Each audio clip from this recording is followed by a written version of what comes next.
Hello friends, ओम श्री गणेशाय नमः। जय माता दी। आप सभी का स्वागत है आपकी अपनी यूट्यूब चैनल पर। आप सभी को नवरात्रि की हार्दिक शुभकामनाएं। आज हम नवरात्रि के 7वें दिन पर दुर्गा सप्तशती पाठ के 11वें अध्याय को प्रस्तुत करेंगे।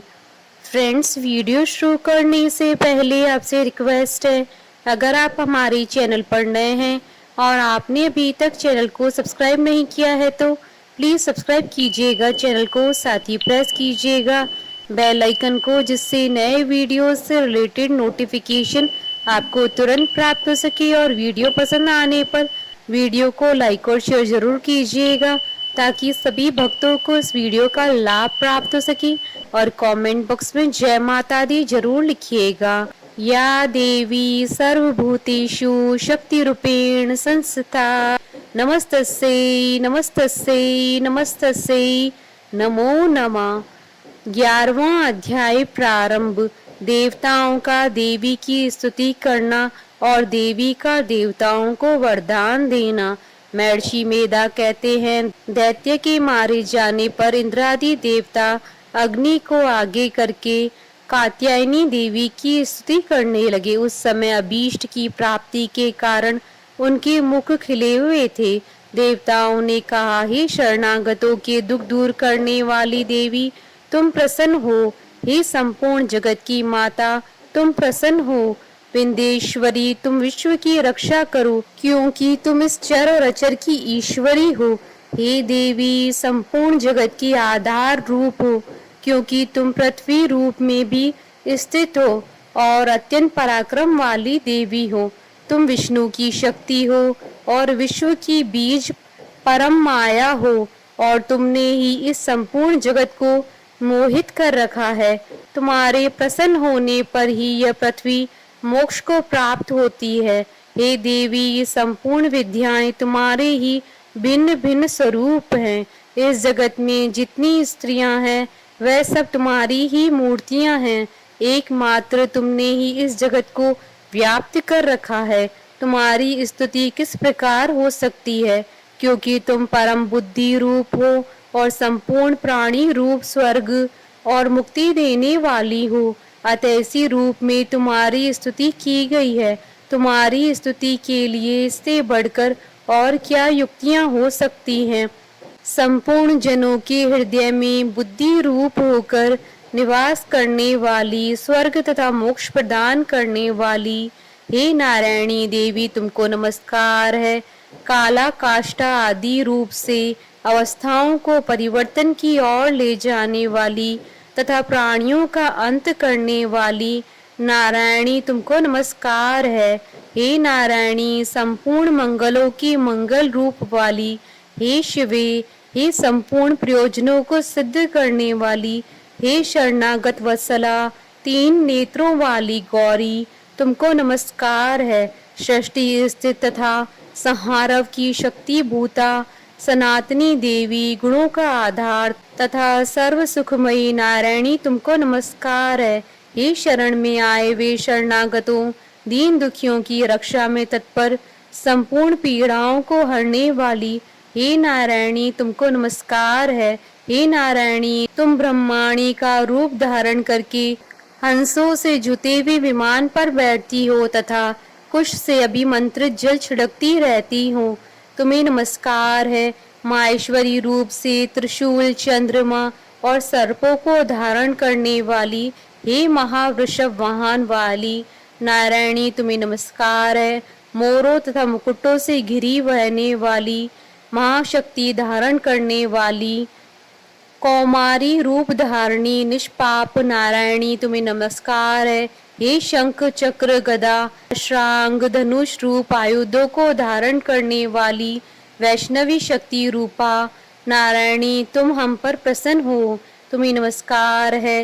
हे दांतों पर पृथ्वी धारण करने वाली वरारूपिणी कल्याणमयी नारायणी, तुम्हें नमस्कार है। हे उग्र नरसिंह रूप से दैत्यों को मारने वाली, त्रिभुवन की रक्षा में संलग्न रहने वाली नारायणी, तुम्हें नमस्कार है। हे मस्तक पर किरीट और हाथ में महावज्र धारण करने वाली, सहस्त्र नेत्रों के कारण उज्जवल, वत्रासुर के प्राण हरने वाली ऐन्द्री शक्ति, हे नारायणी तुम्हें नमस्कार है। हे शिवदूती स्वरूप से दैत्यों के महामद को नष्ट करने वाली, हे घोर रूप वाली, हे महाशब्द वाली, हे नारायणी तुम्हें नमस्कार है।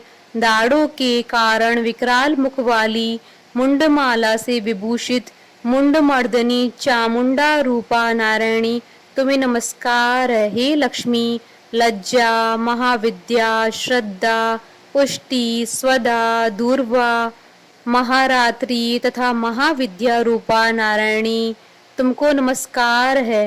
हे मेधा, सरस्वती, सर्वोत्कृष्ट ऐश्वर्य रूपिणी पार्वती, महाकाली, नियंता तथा ईश्वर रूपिणी नारायणी तुम्हें नमस्कार है।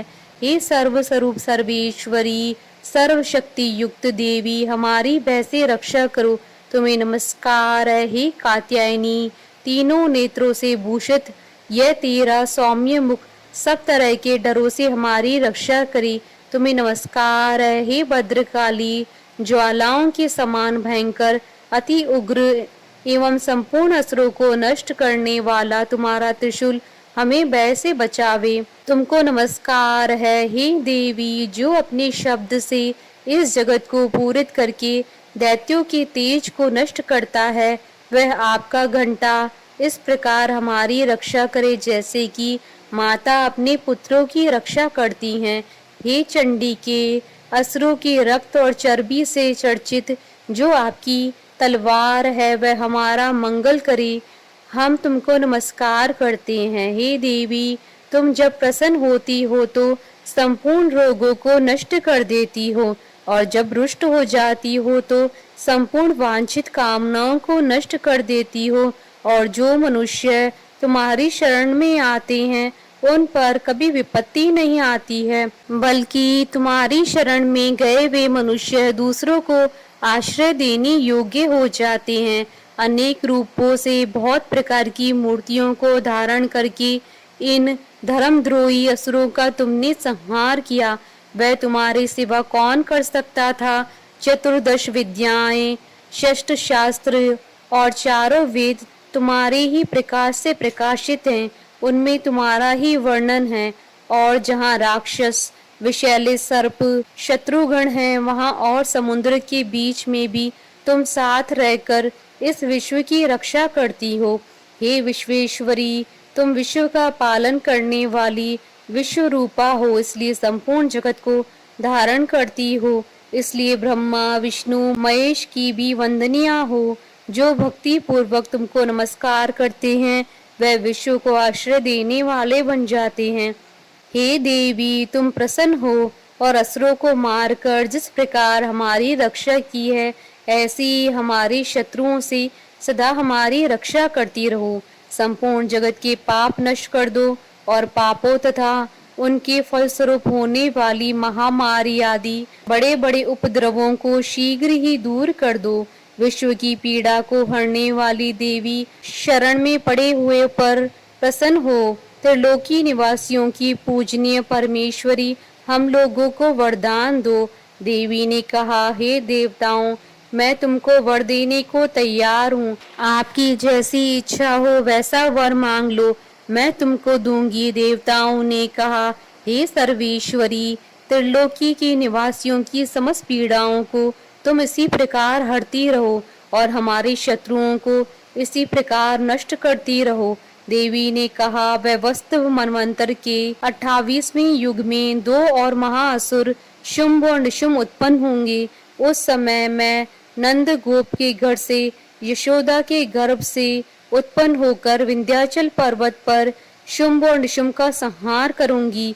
फिर अत्यंत भयंकर रूप से पृथ्वी पर अवतीर्ण होकर मैं वैप्रचित नामक दानवों का नाश करूंगी। उन भयंकर महाअसुरों को भक्षण करते समय मेरे दांत अनार पुष्प के समान लाल होंगी। इसके पश्चात स्वर्ग में देवता और पृथ्वी पर मनुष्य मेरी स्तुति करते हुए मुझे रक्तदंतिका कहेंगे। फिर जब 100 वर्षों तक वर्षा न होगी तो मैं ऋषियों की स्तुति करने पर आयो निज नाम से प्रकट होंगी और अपने 100 नेत्रों से ऋषियों की ओर देखूंगी। अतः मनुष्य सताक्षी नाम से मेरा कीर्तन करेंगे। उसी समय मैं अपनी शरीर से उत्पन्न हुए प्राणों की रक्षा करने वाली शाकों द्वारा सब प्राणियों का पालन करूंगी और तब इस पृथ्वी पर शाकंभरी के नाम से विख्यात होंगी और इसी अवतार में दुर्ग नामक महाअसुर का वध करूंगी और इससे मैं दुर्गा देवी के नाम से प्रसिद्ध होंगी। इसके पश्चात जब मैं भयानक रूप धारण करके हिमालय निवासी ऋषियों महर्षियों की रक्षा करूंगी, तब भीमा देवी के नाम से मेरी ख्याति होगी।